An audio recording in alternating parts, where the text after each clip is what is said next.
नमस्कार दोस्तों, मास्टर मंत्रा में आपका स्वागत है। दोस्तों आज की वीडियो में हम लोग पढ़ने वाले हैं लघुत्तम समापवर्त्य, जिसको लोवेस्ट कॉमन मल्टीपल कहते हैं और शॉर्ट में इसको लसा बोलते हैं या एलसीएम बोलते हैं। लघुत्तम समापवर्त्य मैथ्स के सबसे इंपॉर्टेंट टॉपिक्स में से एक है। इसका यूज भिन्न के सरलीकरण में या फिर भिन्न का जोड़ या घटाना लगाने में, परिमेय संख्याओं के जोड़ घटाना लगाने में, गुणा में और बहुत सारी जगहों पर अगर हम मेंसुरेशन के सवाल लगा रहे हैं 2D, तो उसमें भी एलसीएम का बहुत ज़्यादा इंपॉर्टेंस है और बहुत ज़्यादा ज़रूरत पड़ती है। तो लघुत्तम समापवर्त्य को हम लोग समझते हैं कि ये क्या होता है, क्योंकि इसको समझे बिना हम लोग मैथ्स में आगे कुछ भी नहीं कर पाएंगे। तो लसा होता क्या है, तो इसको हम लोग एक उदाहरण के द्वारा समझेंगे। जैसे हम लिख लिए 4 के अपवर्त्य। अपवर्त्य क्या होता है, हम लोगों ने पिछले वीडियो में पढ़ा था कि अपवर्त्य क्या होता है और 6 के अपवर्त्य क्या होते हैं। अपवर्त्य अगर आपको नहीं पता तो आप पिछली वीडियो जो कि आई बटन पे और नीचे डिस्क्रिप्शन में उसका लिंक आपको मिल जाएगा, जिसमें अपवर्त्य और अपवर्तक के बारे में बताया गया है। तो लघुत्तम समापवर्त्य निकालने के लिए सबसे पहले हमको अपवर्त्य को जानना बहुत जरूरी है। तो लघुत्तम समापवर्त्य निकालने के लिए हम लोग एक उदाहरण से समझेंगे कि ये मान लीजिए 4 के अपवर्त्य क्या क्या है। तो 4 के अपवर्त्य यानी कि 4 का पहाड़ा, हम जानते हैं कि किसी भी संख्या का अपवर्त्य उसका पहाड़ा होता है। तो 4 के अपवर्त्य हो जाएंगे 4, 8, 12, 16, 20, 24, 28, 32, 36, 40 और ऐसे ही बढ़ता जाएगा। ये हो गए 4 के अपवर्त्य। अब हम लोग 6 के अपवर्त्य निकालते हैं। 6, 12, 18, 24, 30, 36, 42, 48, 54 ऐसे ही बढ़ता जाएगा। अब इसमें हम लोग देखते हैं कि कौन कौन से अपवर्त्य 4 के और 6 के कॉमन है। क्या है? कॉमन है या उभयनिष्ठ है या फिर एक दूसरे में शामिल है। तो हम लोग देखेंगे कि दोनों के अपवर्त्य में 12 है, दोनों के अपवर्त्य में 24 है, दोनों के अपवर्त्य में 36 है। ऐसे ही हम देखेंगे कि बहुत सारे, जैसे जैसे हम लोग आगे बढ़ते जाएंगे बहुत सारे अपवर्त्य हमको कॉमन मिलते जाएंगे। तो जो अपवर्त्य कॉमन होते हैं उनको कहते हैं समापवर्त्य। समापवर्त्य का मतलब होता है सम धन अपवर्त्य, यानी कि जो अपवर्त्य दोनों के क्या हो, सम हो, समान हो। यानी कि हम देखेंगे कि 4 और 6 में 12 दोनों में समान था, 24 दोनों में समान था और 36 दोनों में समान था। तो समापवर्त्य की परिभाषा होती है, इसको हम लोग समझ लेंगे तभी हम लोग लघुत्तम समापवर्त्य की परिभाषा समझ पाएंगे।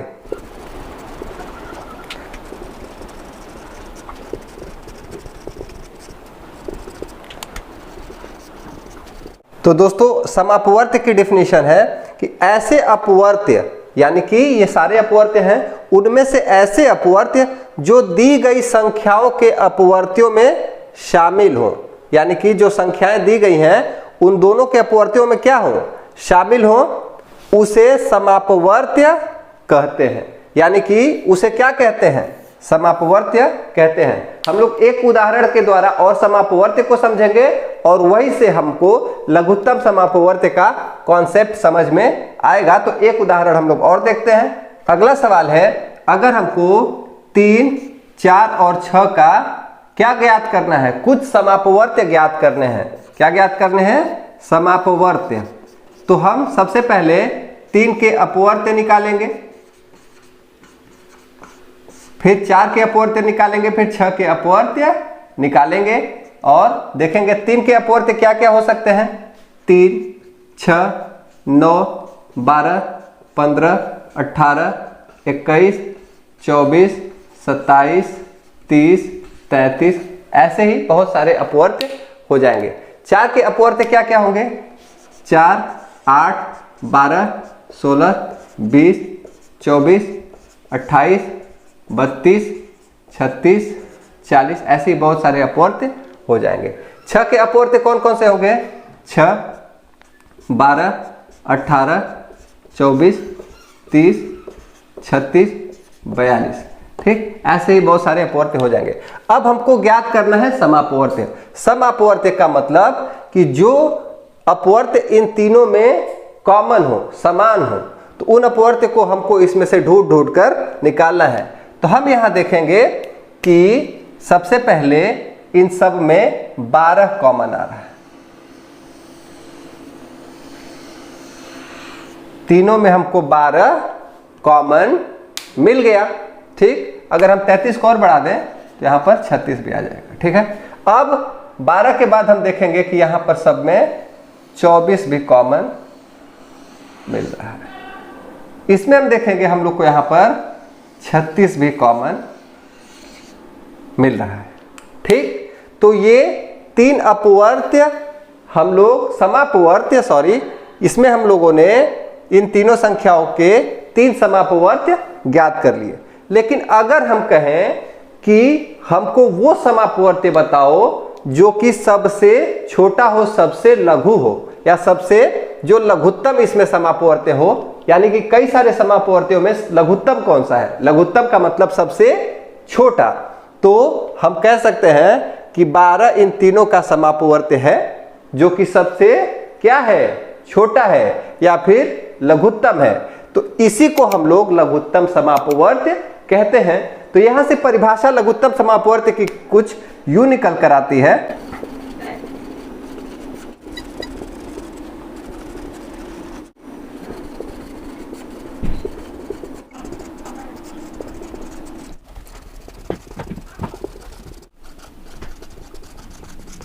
तो दोस्तों, इससे हम लोग लघुत्तम समापवर्त्य की डेफिनेशन कुछ इस प्रकार प्राप्त कर सकते हैं कि 2 या 2 से अधिक संख्याओं का लघुत्तम समापवर्त्य वह सबसे छोटी संख्या है।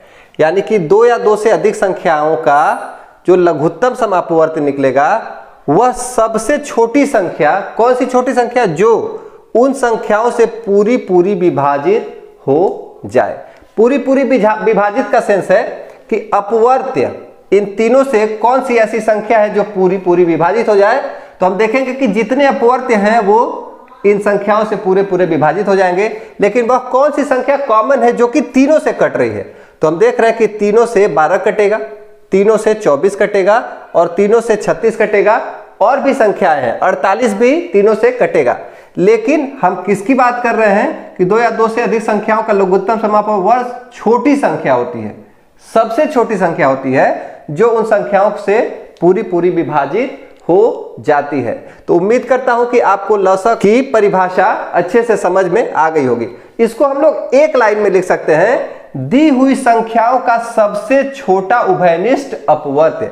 यानी कि जो संख्या दी हुई है इनमें जो सबसे छोटा उभयनिष्ठ अपवर्त्य है। ठीक है, इनमें कौन कौन से अपवर्त्य ऐसे हैं जो सब में है या उभयनिष्ठ है? 12 है, 24 है, 36 है। और उनमें सबसे छोटा क्या है? 12।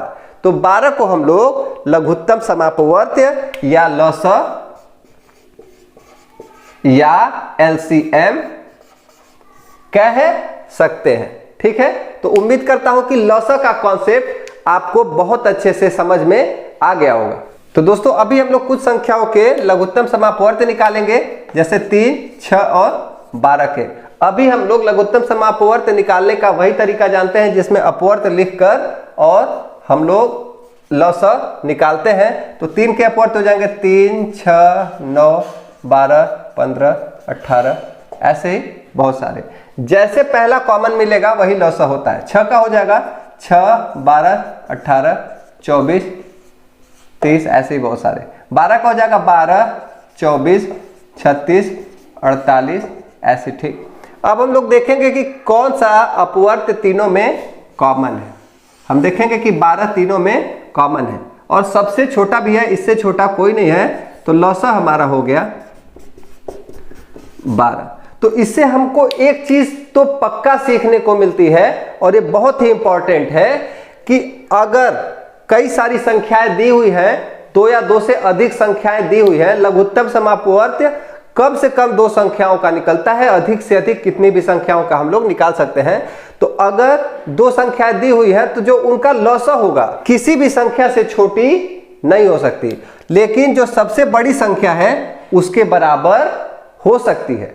यानी कि जो लॉसा है वह किसी भी संख्या से छोटी नहीं हो सकती, लेकिन जो सबसे बड़ी संख्या जो संख्याएं दी हुई हैं उसके बराबर हो सकती है। और यहां हम लोग देखेंगे कि 12 ही इसका लॉसा भी आ गया है, यानी दी हुई संख्याओं में से एक संख्या लॉसा हो सकती है, पर कोई भी संख्या से वह लॉसा उसका छोटा नहीं हो सकता है। दोस्तों अब हम लोग सीखेंगे लॉसा निकालने के 4 तरीके। ठीक है, लॉसा निकालने के 4 तरीके कौन कौन से हैं इसको आप लोग बहुत ही ध्यान से देखेंगे, बहुत ही ध्यान से सीखेंगे। उसके पहले 1 मिनट की वीडियो अनअकैडमी ऐप के बारे में है जिस पर कुछ ऑफर चल रहा है, तो उस वीडियो के बाद हम लोग लॉसा निकालने के 4 तरीके जानने वाले हैं, तो कहीं भी आप स्किप वीडियो को मत करिएगा। तो अनअकैडमी पे खुद को इनरोल करें अनअकैडमी प्लस फीचर के साथ। अनअकैडमी प्लस के साथ आपको मिलता है घर के कंफर्ट से लाइव क्लासेस, उसके बाद हर कोर्सेज के अनलिमिटेड एक्सेस मिलते हैं, इंडिया के टॉप एडुकेटर से आप पढ़ा जाते हैं, एग्जॉस्टिव कवरेज सभी सिलेबस के मिलते हैं, रेगुलर डाउट क्लियरिंग सेशंस चलाए जाते हैं, लाइव टेस्ट सीरीज दी जाती है, समय समय पर आपको स्टडी मटेरियल पीडीएफ फॉर्मेट में दिए जाते हैं, आंसर राइटिंग सेशंस होते हैं और मेंटरशिप और गाइडेंस भी मिलती है। इसके साथ साथ हरियाणा टेट का जो रिवीजन बैच है वो 24 अक्टूबर से स्टार्ट हो चुका है, जो अनअकैडमी प्लस फीचर के साथ आपको मिलता है। साथ ही साथ 19 अक्टूबर से स्टार्ट हो चुका है सी-टेट पेपर 1 एंड पेपर 2 का कंप्लीट कोर्स बैच, तो वो भी जाकर आप ज्वाइन कर सकते हैं। और केंद्रीय विद्यालय प्राइमरी टीचर का कोर्स 15 अक्टूबर से स्टार्ट हो चुका है, तो उसको भी आप अनअकैडमी प्लस फीचर के साथ प्राप्त कर सकते हैं। इसमें आप 1 मंथ का सब्सक्रिप्शन ले सकते हैं 1200 रुपये में, 3 मंथ का सब्सक्रिप्शन 17% ऑफ है 3000 रुपये में, तो आपको 1000 रुपीज़ पर मंथ पड़ेगा। 6 महीने के सब्सक्रिप्शन पे 33% ऑफ है 800 रुपये पर मंथ के हिसाब से 4800, और अगर आप 12 मंथ का सब्सक्रिप्शन लेते हैं तो आपको 58% ऑफ यानी 500 पर मंथ के रेट से 6000 रुपये पड़ेगा। तो आप अभी अनअकैडमी ऐप प्ले स्टोर से डाउनलोड करें और प्लस फीचर में इनरोल करें। दोस्तों अब हम लोग सीखेंगे लॉसा निकालने के 4 तरीके। 4 तरीके से कैसे हम लोग लॉसा निकाल सकते हैं। उसके पहले अनअकैडमी ऐप पे कुछ ऑफर चल रहा है, तो उसके बारे में जान ले। उसके बाद हम लोग सीखेंगे 4 तरीके कौन कौन से हैं लॉसा निकालने के। तो दोस्तों लॉसा निकालने का तरीका एक है अपवर्त्य ज्ञात करके। पहला तरीका है अपवर्त्य ज्ञात करके, यानी कि अगर हमको 6 का और 8 का लॉसा निकालना है तो हमको क्या करना पड़ेगा, 6 के अपवर्त्य और 8 के अपवर्त्य हम लोग क्या करेंगे, दोनों के अपवर्त्य लिखेंगे। 8 16 24 32 40 और 6 के 6 12 18 24 30। हम लोग देखेंगे कि यहाँ पर 24 हम लोगों को कॉमन मिल गया, तो इसका लॉसा हो गया 24। तो ये बहुत ही आसान तरीका है, लेकिन बड़ी संख्याओं का लॉसा निकालने के लिए बिल्कुल फिट नहीं होता है। तो छोटी छोटी संख्याओं का लॉसा निकालने के लिए हम लोग इसका यूज कर सकते हैं, जिसका हमको पहाड़ा याद है। तो अक्सर इसका भी यूज हम लोग करते हैं जब भिन्न में हर छोटे होते हैं, तो इसका भी यूज हम लोग करते हैं। तो ये पहला तरीका था। अब आते हैं तरीका नंबर 2 पर।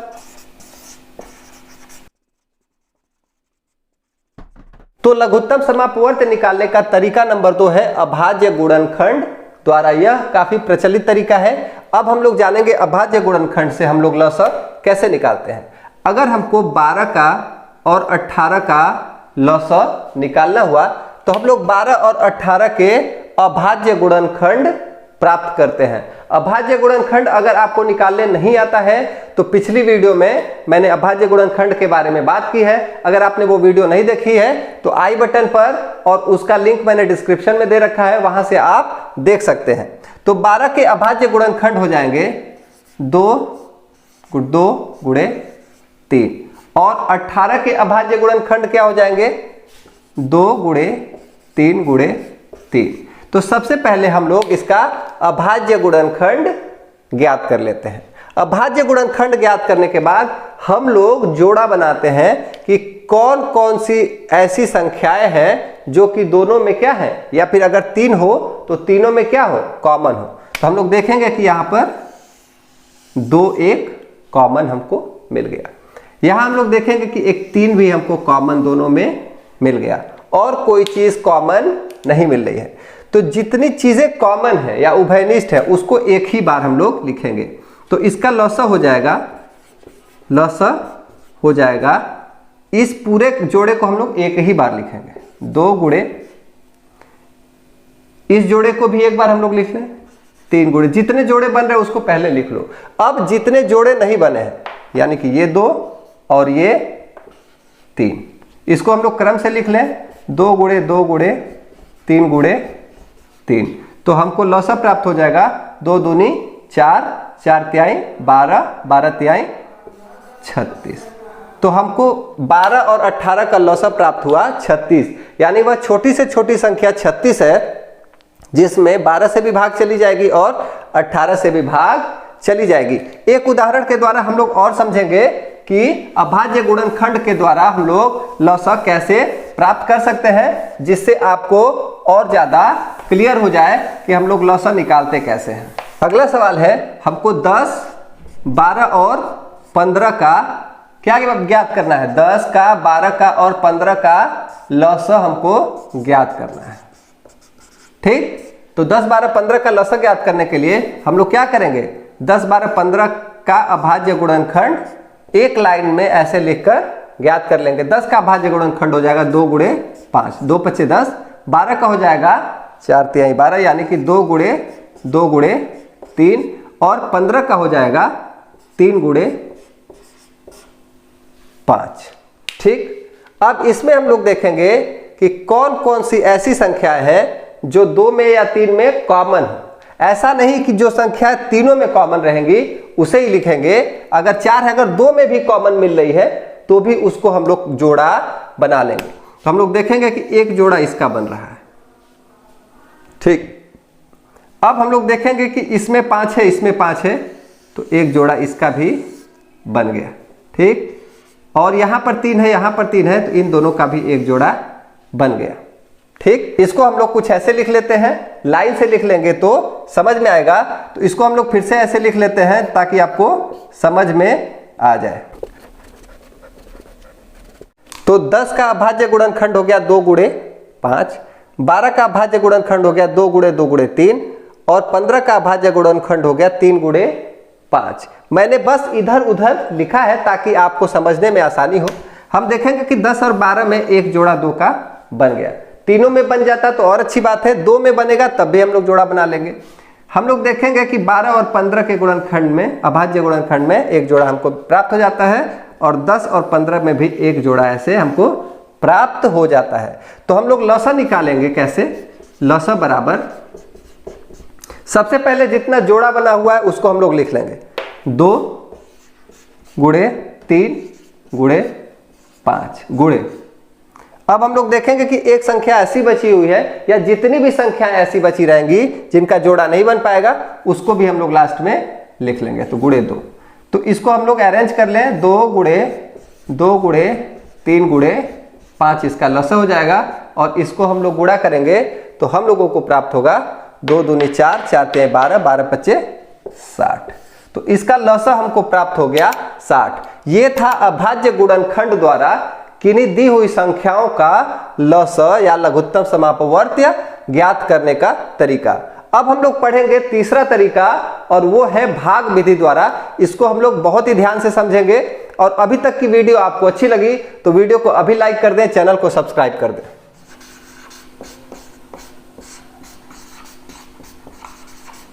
दोस्तों अब हम लोग एलसीएम निकालने का सबसे ज्यादा यूज होने वाला तरीका पढ़ेंगे जो कि है भाग विधि। और इसको जानने के बाद बाकी सारी विधियां हमको कठिन लगने लगेंगी। तो हम लोग अब सबसे आसान और सबसे ज्यादा फेमस विधि भाग विधि पढ़ेंगे। इसको कैसे लगाते हैं, जैसे मान लीजिए अगर हमको संख्या दी है 12, 18 और 24, इन तीनों संख्याओं का हमको लौसक ज्ञात करना है। क्या ज्ञात करना है, लौसक या एलसीएम ज्ञात करना है। तो इसका एलसीएम ज्ञात करने के लिए हम लोग तीनों संख्याओं को क्या करते हैं, एक लाइन में लिख लेते हैं, 12, 18 और 24। हम लोग इन तीनों को क्या करेंगे, एक लाइन में लिख लेंगे। अब इसका हम लोग एक लेफ्ट साइड में और एक नीचे, जैसे कि हम लोग गुणनखंड में लगाते थे, तो एक बाएं तरफ और एक नीचे के तरफ दो रेखाएं खींच लेंगे। अब कोई ऐसी संख्या पता करेंगे जिससे इनमें से ज्यादा संख्याएं कट रही हो या कम से कम एक संख्या कट रही हो। तो जैसे हम लोग शुरू करते हैं 2 से, चेक करेंगे कि क्या इसमें कोई ऐसी संख्या है जो कि 2 से कट रही है।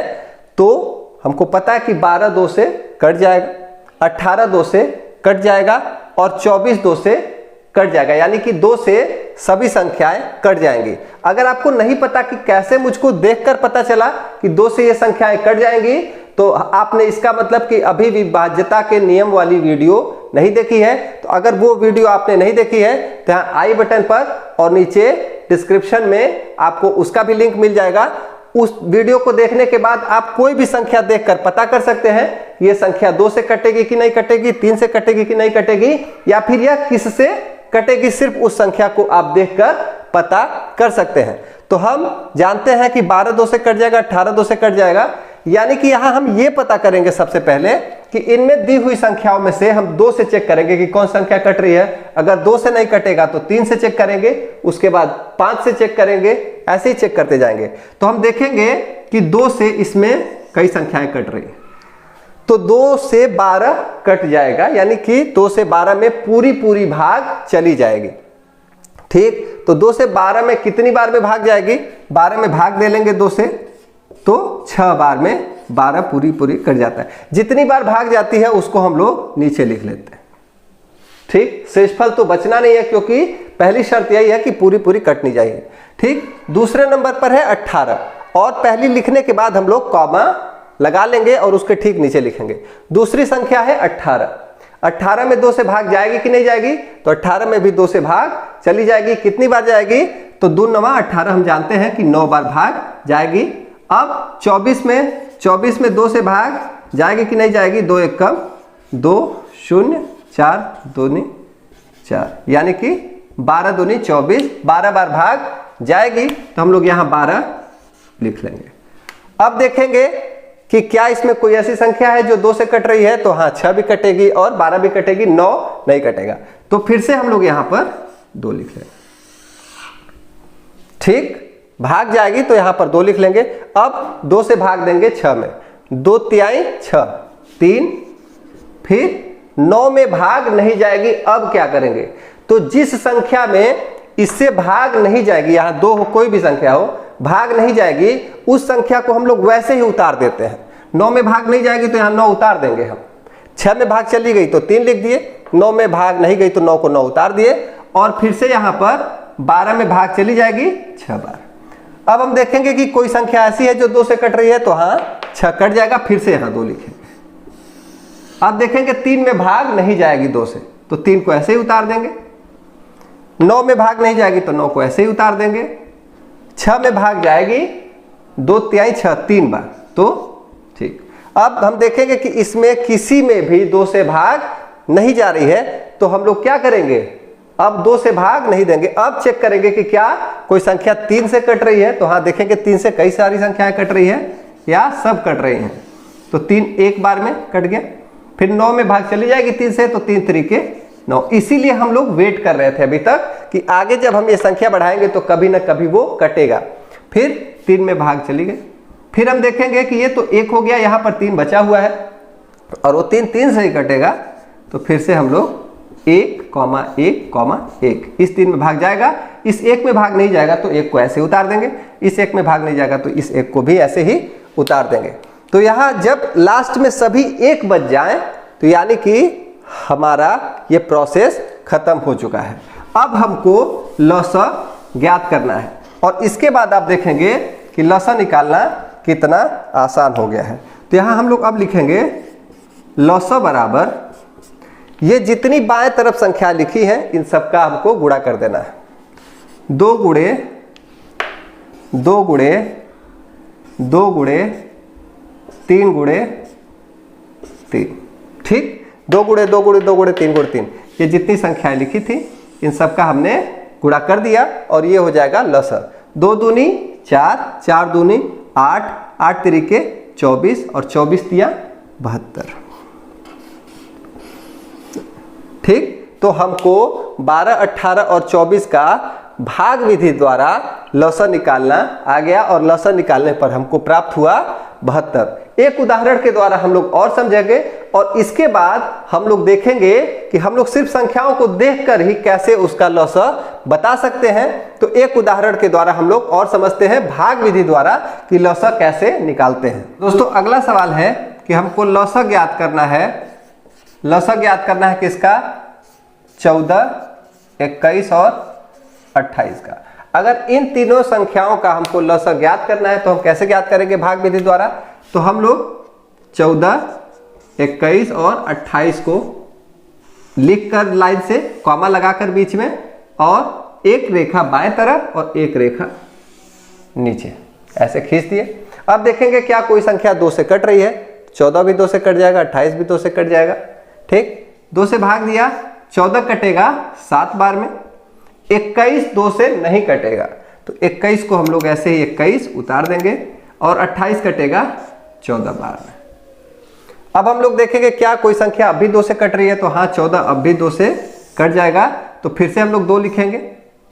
7 नहीं कटेगा, 7 को ऐसे उतार देंगे, 21 को ऐसे उतार देंगे और 14 कटेगा 7 बार में। अब हम लोग देखेंगे कि 2 से तो कोई संख्या इसमें नहीं कटेगी। 3 से कोई संख्या कट रही है तो 3 से 21 कट जाएगा। ठीक, अगर आपने वो वीडियो नहीं देखी कि जिसमें हम लोग कैसे पता करते हैं देखकर, तो वीडियो जरूर देख लेंगे। इस चैनल को सब्सक्राइब करेंगे और मैथ्स की वीडियोस आपको इस वीडियो के ठीक पीछे मिल जाएगी। तो 3 से हम लोग भाग देंगे, 7 में भाग नहीं जाएगी, 7 उतार लेंगे। 21 में भाग जाएगी 3 से और कितनी बार जाएगी? 3 7 21, 7 और फिर ये 7 में भाग नहीं जाएगी 7। अब तीनों 7 आ गया। 7 सिर्फ 7 से ही कटता है तो यहां हम लोग लिखेंगे 7।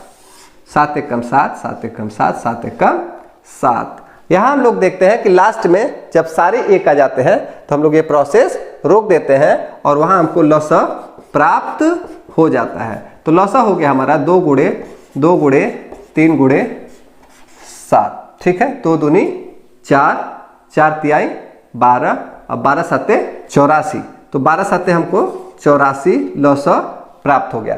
तो ये थी भाग विधि लसर निकालने की। अब हम लोग जान लेते हैं मौखिक विधि कि हम लोग देखकर कैसे या फिर अपने बुद्धि से कैसे हम लोग पता कर सकते हैं कि किसी संख्या का लसर कितना आएगा। ठीक है,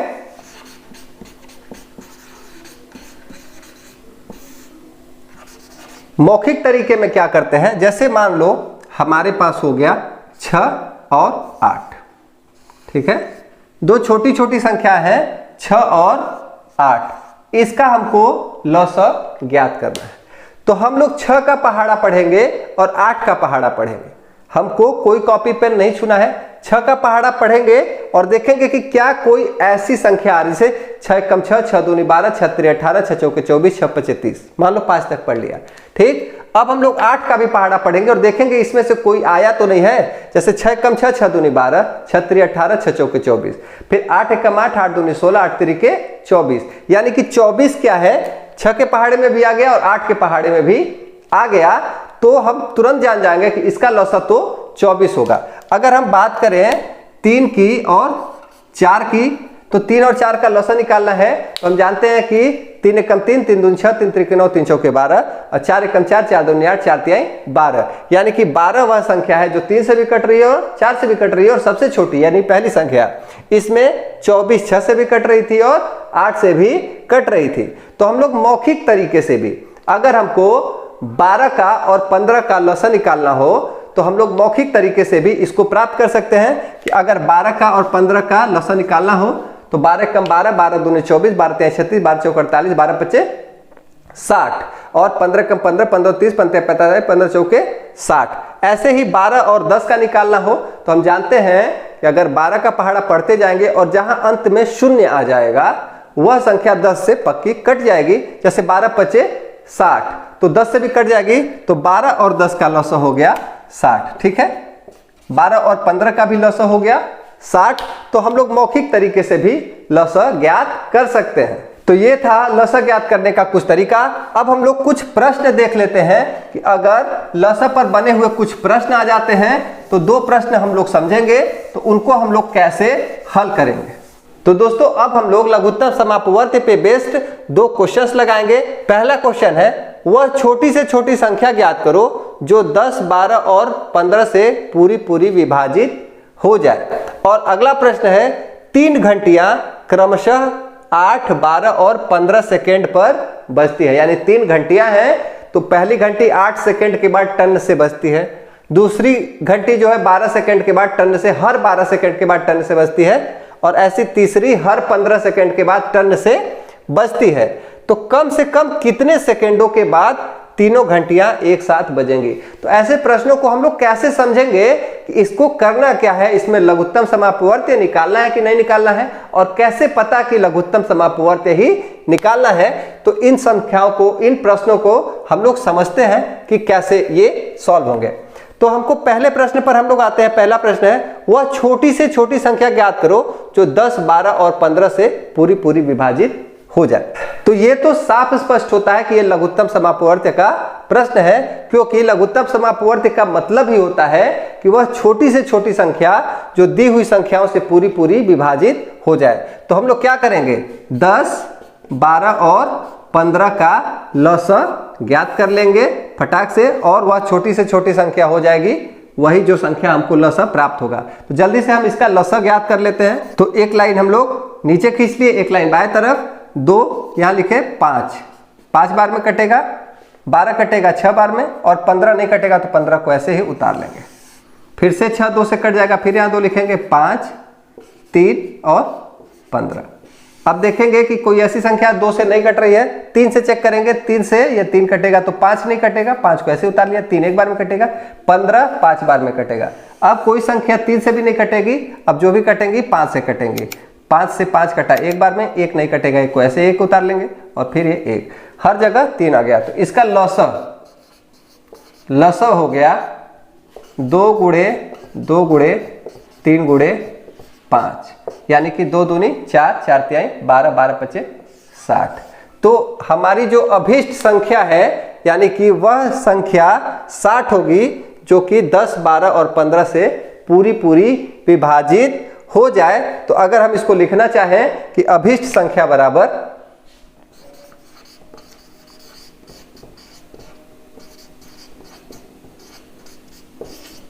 60, यानी कि वह संख्या 60 है जो कि 10, 12 और 15 से पूरी विभाजित हो जाए। तो ये तो आसान प्रश्न था जिसको देखकर ही समझ में आ रहा था कि यह लघुत्तम समापवर्त्य का सवाल है।